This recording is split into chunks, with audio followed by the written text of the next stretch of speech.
ભાવનગરના વલભીપુરમાં પ્રજાના ટેક્સના પૈસાનું પાણી થયું છે। ઘેલા નદી પરનું નાળું માત્ર 3 મહિનામાં જ બિસ્માર બન્યું છે। કરોડોના ખર્ચે બનેલું નાળું તૂટવા લાગ્યું હોવાની વાત સામે આવે। ચોમાસું શરૂ થાય તે પહેલા જ ભ્રષ્ટાચારના આરોપો, તંત્રની બેદરકારી અને કોન્ટ્રાક્ટરની લાલમલોલ સામે આવી છે। સ્થાનિકોમાં ભારે રોષ અને નારાજગીનો પણ માહોલ જોવા મળ્યો છે। હલકી કક્ષાનું મટીરિયલ વપરાયું હોવાનો સ્થાનિકોએ દાવો કર્યો છે। લોટ, પાણી અને લાકડા જેવું કામ થયું હોવાની ચર્ચા। નાળું ખુલ્લું મુકાયા બાદ થોડા જ સમયમાં હાલત છે તે ખરાબ થઈ હતી।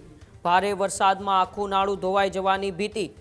ચોમાસા પહેલા જ વિકાસના કામોની ગુણવત્તા સામે સવાલો ઊભા થયા છે। ત્યારે ભાવનગરના વલભીપુરની અંદર પ્રજાના ટેક્સના પૈસાનું પાણી થયું છે અને ઘેલા નદી પર જે નાળું બન્યું હતું એ 3 મહિનામાં જ બિસ્માર બની ગયું છે। કરોડોના ખર્ચે બનેલું નાળું તૂટવા લાગ્યું હોવાથી હવે ભ્રષ્ટાચારના આરોપો લાગ્યા છે। આ બ્રિજ હજી 2 મહિના પહેલા તે ખુલ્લો મુકાયો છે અને આ બ્રિજમાં અમુક જગ્યાએ તમે જોવો તો ગાબડા પડી ગયા છે, તેમજ બાંધકામ પણ નબળી ગુણવત્તાનું હોય તેવું લાગી રહ્યું છે।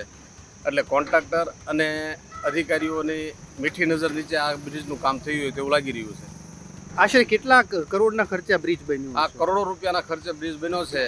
આની પહેલાંનો જૂનો બ્રિજ હતો એ 45 વર્ષ ચાલ્યો હતો। હવે આ બ્રિજ તો અત્યારે જે નવો છે ને 2 મહિનામાં જો અમુક જગ્યાએ પોપડા પડી ગયા છે તો કેટલો ચાલશે એ હવે અધિકારીઓ અને એજન્સીએ જોવાનું રહેશે। તમારી માંગણી શું છે? મારી માંગણી એવી છે કે આની યોગ્ય તપાસ થાય અને આ બ્રિજનું ફરીથી સારી ક્વોલિટીનું કામ રિપેરિંગ અથવા નવો બને। હજુ સુધી તમે અમારી ચેનલને સબસ્ક્રાઇબ નથી કરી તો અત્યારે જ ન્યૂઝરૂમ ગુજરાતને સબસ્ક્રાઇબ કરો, ફેસબુક અને ઇન્સ્ટાગ્રામ પર ફોલો કરો।